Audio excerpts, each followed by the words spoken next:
네, 서울 도봉을구 출신 김선동 의원입니다. 우리 언론 지상을 통해서 많이 보도됐지만 우리 김상조 후보자 5대 비리 원천 배제 기준에 모두 해당되는 그런 후보자라고 저희들은 판단하고 있습니다. 여러 가지 의혹들이 많아서 본인은 깨끗하지 못한데 세상에 대해서 깨끗해져라라고 외치신다면 그것은 공정거래위원장이 아니라 불공정거래위원장의 닉네임을 가질 수 있다라고 생각합니다. 저는 후보자 부인 취업 특혜 의혹에 대해서 질의를 드리겠습니다.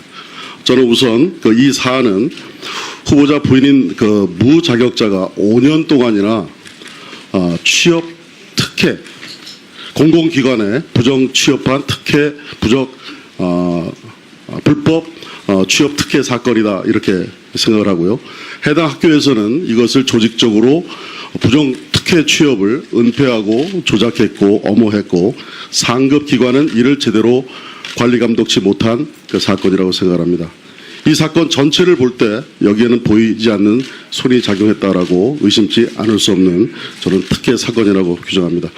후보자에게 간단하게 묻겠습니다. 후보자 부인께서 이 시험에 응시하고 합격할 자격이 있다고 생각하시는지 그리고 취업 특혜가 아니라고 생각하시는지 짧게 답변해 주십시오. 자격 충족 여부에 대해서는 제가 당시에는 정확하게 알지 못했고요. 다만 제 처가 지금 근무했던 그 학교에 취업하기 이전에 경기도 교육청이 실시한 시험에 합격해서 초등학교에서 역시 같은 업무를 수행한 바가 있었던 걸로 알고 있습니다. 제가 문제점을 제가 지적해 가는 게 빠를 것 같습니다. 자, PPT 화면을 좀 봐주십시오. 화면에 학교에서 소명한 자료가 나옵니다. 이게 두 개의 자료가 있는데 2013년 취업 관련해서 소명 자료를 보면 어떻게 되어 있냐면 지원 자격 오해로 미자격자가 채용됐다라는 아주 완곡한 표현이 나옵니다. 이 부분은 뭐냐면 토익 점수 기준 미달자를 채용했다라고 자인한 부분입니다. 원래 901점 이상이 돼야 되는데 900점인데 합격을 시켰습니다. 이것은 첫 번째 명백한 잘못입니다. 두 번째 넘겨주십시오. 2017년 소명 자료인데 이미 여기는 어떻게 되어 있냐면 이미 근무하고 있는 조 씨의 자격에 문제가 없다고 판단했기 때문에 서류 검토를 생략했다. 이렇게 되어 있습니다. 잘못을 명백히 시인하고 있는 것이죠. 이것은 두 번째 잘못이고 잘못이 있는 것을 제대로 거르지 않았기 때문에 이것은 더 큰 잘못이라고 생각을 합니다. 제가 문제점을 더 짚어보겠습니다. 여기서 정말 중요한 있을 수 없는 범죄 행위가 나타납니다. 해당 학교에서 상급기관인 교육청에 보고를 하는데 900점 받은 점수를 901점으로 고쳐서 허위 보고를 합니다. 그리고 이것은 2013년뿐만 아니라 2014년에도 15년에도 16년에도 17년까지 매년 허위 보고가 계속되고 있습니다. 이건 심각한 문제입니다. 2017년 그 채용 과정에서는 또 3명이나 지원을 했는데 무자격자인 우리 부인 조 여사님께서 합격을 했습니다. 그럼 다른 지원자는 어떻게 보상할 것인지 저는 이것이 정말 공정한 것인지 묻지 않을 수 없습니다. 제가 한 가지 상식적인 질문을 드리겠습니다. 가장 근본적인 건데요. 모든 취업자들이 취업을 할 때는 여기에 내가 자격 요건에 해당되는 것인가 라는 것을 우선 살펴보고 지원을 하게 됩니다. 그런데 분명히 기본 토익 점수 자격이 되지 않는 것을 알면서도 지원했다는 것. 저는 이거 많은 청년들이 이 사태를 아마 지켜보고 있을 텐데 저기만 어떻게 특별하게 저런 기준이 통용이 돼서 합격까지 갈 수 있었을까? 저는 근본적으로 의문을 가질 수밖에 없다고 생각합니다. 0.0001점만 모자라도 문제가 되는 것이 1차 서류 전형에서 탈락이 되는 그런 상황입니다. 저는 이 사건이 단순하게 이 청문회로 끝날 문제가 아니라고 생각합니다. 이런 종합적인 비위 행위에 대해서 종합 감사가 좀 필요하다는 생각을 하고요. 아울러 위원장께 말씀을 드리는데 우리 교문위에서 관련 업무를 하고 있는 교문위에서 이 문제와 관련해서 행정감사나 조사가 좀 진행될 수 있도록 협조 요청을 해 주실 것을 정중히 요청을 드리는 바입니다. 자, 간단하게만 소명 예, 말씀을 후보자 드리겠습니다. 답변하세요. 예, 말씀하세요. 무엇보다 먼저 제첫 문제로 논란을 일으킨 게 대해서 송구스럽게 생각합니다. 근데 처음 2013년 취업을 할 때는 경쟁자가 없었던 걸로 알고 있습니다. 그리고 아까도 말씀드린 바와 같이 제처는 그 전해에 경기도 교육청의 시험에 합격해서 교육청이 배정한 초등학교에서 똑같은 업무를 수행했기 때문에 제처로서는 자격을 갖춘 거로 그렇게 생각을 했던 걸로 알고 있고요. 그다음에 두 번째 취업 2017년에 취업을 할 때는 제처는 이제 4년이 지났기 때문에 그만두는 걸로 당연히 생각하고 퇴직금도 수령을 했었는데 학교 측에서 다시 지원을 할 것을 요청을 해서 그렇게 지원을 하게 된 걸로 알고 있습니다. 어쨌든 제 처 문제로 논란을 일으키게 된 거에서 송구스럽게 생각을 합니다. 더 나아가서 한 말씀만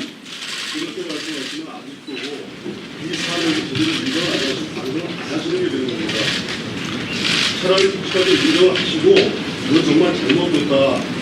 라고 하시는 것이 정직하고 공평합니다. 지금 그렇게 말씀하시면 제가 다시 한번 짚겠습니다. 자, 그건 나중에 다시 질문하면 답변하시고요. 자, 김선동 의원님 수고하셨습니다. 다음은 더불어민주당의 존경하는 김영주 의원님 질의해 주시기 바랍니다.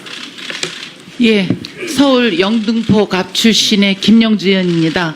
예, 후보자님, 지금 앞서 우리 김성돈 위원님께서 지적하신 거에 대해서 제가 좀 추가로 좀 질의를 하겠습니다. 사실 저 정책 질의하려고 준비를 해왔는데 이 부분은 굉장히 중요한 문제라서 제가 우선은 상식적으로 이게 이명박근혜 정부 시기에 진보적 성향의 학자로 있는 평가받는 후보자가 박근혜 정부에서 특혜를 받았다고 생각하지 않습니다. 그리고 지난 정부에서 학계 블랙리스트가 있다면 가장 1순위에 올랐을 사람이 저는 김상조 후보자라고 생각을 합니다. 그럼에도 불구하고 법을 지키지 않으면 처벌을 받아야죠. 지금 제가 김상조 후보자 배우 영어 전문 강사 특혜 채용 여기에 대해서 좀 살펴봤습니다. 여러 가지 있는데 초등학교 2급 정교사 이상 자격증 소지자, 표시 과목이 영어인 중등학교 2급 정교 자교자, 그리고 세 번에 학사학위 소지자 또는 이와 같은 수준 이상의 학력이 있는 자 중 영어 능력을 고려해서 교육감이 따로 정하는 자격 기준에 해당하는 자에 의해서 세 번째 항에서 배우자 부인이 응모를 했고요. 배우자 부인의 죄송합니다. 실명하면 안 되는데 사범대학 출신으로 중등 정교사 자격증을 보유하고 있어서 10년 이상 삼육중학교에 재직했고 정규교사 1년의 기간제 교사로 그 경력이 있어서 오랜 해외 생활로 영어에도 능통해서 교육부 자격 기준에 미달해갖고 학교에 요청한 걸로 알습니다. 맞습니까? 네, 맞습니다. 예, 그래서 이게 사실이라면 학교하고 교육청의 문제지 후보자 본인의 문제는 아니라고 생각해서 이 문제는 나중에 다시 한번 답변해 주시기 바랍니다. 네. 예, 정책 질의하겠습니다. 문재인 정부가 출범한 지 오늘로 21일째입니다. 문재인 정부의 개혁 행보에 갤럽 여론조사에 따르면 90%에 가까운 국민 88%가 지지해주고 계십니다. 비록 초기지만 나라다운 나라를 만들겠다는 문재인 정부에 국민들께서 힘을 실어주고 있다고 봅니다. 그중에 이 문재인 정부가 성공하려면 가장 핵심 부처가 경제민주화, 공정경쟁을 위해 존재하는 저는 그런 공정거래위원회라고 생각을 합니다. 그래서 공정위가 경제민주화, 공정한 경쟁을 위해 최우선적으로 실천해야 할 당면 과제는 대기업들의 불공정 행위와 일감 몰아주기 근절이라고 생각합니다. 그래서 그 후보자께서도 후보로 선택되셨을 때 공정위의 기업 뒷당국을 신설하겠다고 이렇게 말씀을 하셨습니다. 특히 저는 그 기업 뒷당국에서 불공정 행위와 일감 몰아주기 감시에 주력하는 그렇게 만들겠다고 하셨는데 그게 사실이십니까? 네, 그렇습니다. 예, 그런데 재벌 대기업에서 벌써부터 집단 기업국 신설에 반발하고 있습니다. 대기업들의 반대 논리를 보면 선진국에서 찾아볼 수 없다. 두 번째, 대기업 집단의 시장 지배력 남용이 불공정 문제 이미 정부 내 다른 부처가 조직에서 다루고 있다. 세 번째, 조사 대상이 대상 기업의 부당 내부 거래 기준인 정상적인 거래 정의가 불명확해 실효성이 없다 이런 겁니다. 그래서 저는 여기 대기업 재벌에 각각 반대 의견에 대한 경향을 좀 이따 말씀해 주시고요. 위원장이 되셔서 기업 집단국 신설하려면 전 예산과 인력이 굉장히 필요하다고 봅니다. 그동안에 공정거래위원회가 이명박근혜 정권에서 단 한 명만 증언이 됐습니다. 그래서 어느 폭까지 증언할 구산 거기에 대해서 얘기해 주시고요. 그 기업 집단군이 신설될 경우 실무적으로 가장 크게 기여하는 부분은 공정위의 조사 기능이 강화돼야 된다고 봅니다. 공정한 경쟁을 해치는 기업에 반칙을 수입할 자료를 수집을 해야 되지 않겠습니까? 그래서 저는 공정위가 가진금을 매겨도 재벌그룹이 행정소송을 하면 입증자료 부족으로 줄패소했습니다.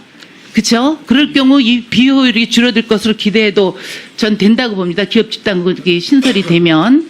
그래서 예를 들어 과거에 이명박근혜 정권에서 이 공정위 조사국이 폐지된 이후에 만약에 공정위 조사국이 그대로 존재했다면 좀 더 불공정 행위나 일감 몰아주기 사례가 어떤 거였고 이게 좀 더 효율적으로 대응할 수 있는 그런 게 충분히 있다고 생각합니다. 여기에 대해서 좀 답변해 주시기 바랍니다. 예. 예, 외환위기 이후에 공정거래위원회 조사국이 있었습니다. 그것을 통해서 부당 지원 행위, 내부 거래에 대한 조사가 이루어졌고 제재가 많이 되어서 거래 관행을 개선하는 데 많은 어떤 성과가 있었던 걸로 알고 있습니다. 그러나 당시에 부당 지원 행위는 주로 자산과 자금에 대한 거래를 조사하는 것이었는데요. 최근에 오게 되면 그것이 아니라 일감 몰아주기와 사익 편취 쪽에 새로운 어떤 유형들이 나타났기 때문에 그런 어떤 대기업 집단들의 불공정 거래 행위를 조사하기 위해서는 기업 집단국의 신설이 필요하다라고 생각을 합니다. 이를 위해서는 공정거래위원회의 권한과 인원이 어떤 증가가 돼야 되는데요. 이를 위해서 행자부 등을 비롯한 타 부처와 충실히 협의를 진행해서 또 의원님들에게 의견을 여쭤보고 진행하도록 하겠습니다. 다만 이렇게 공정거래위원회의 권한과 인원을 증가하는 것에 대해서 우려가 있다는 것도 잘 알고 있기 때문에 공정거래위원회 자체의 기강을 확립함으로써 국민의 어떤 신뢰를 높이는 그런 어떤 노력도 같이 추진해 나갈 생각이고요. 더 나아가서 기업들에 대한 조사를 하더라도 몰아치는 그런 방식이라기보다는 일단은 과징금 부과의 어떤 기준을 합리화하고 그것의 어떤 부과의 경제적 근거를 더 충실히 하는 그런 조사 기능을 경제 분석 기능을 강화함으로써 공정위의 법 집행에 대한 국민적 신뢰를 높이는 것이 공정위의 역할을 정상화하는 데 가장 중요한 조건이라고 생각을 합니다. 자, 김영주 의원님 수고하셨습니다.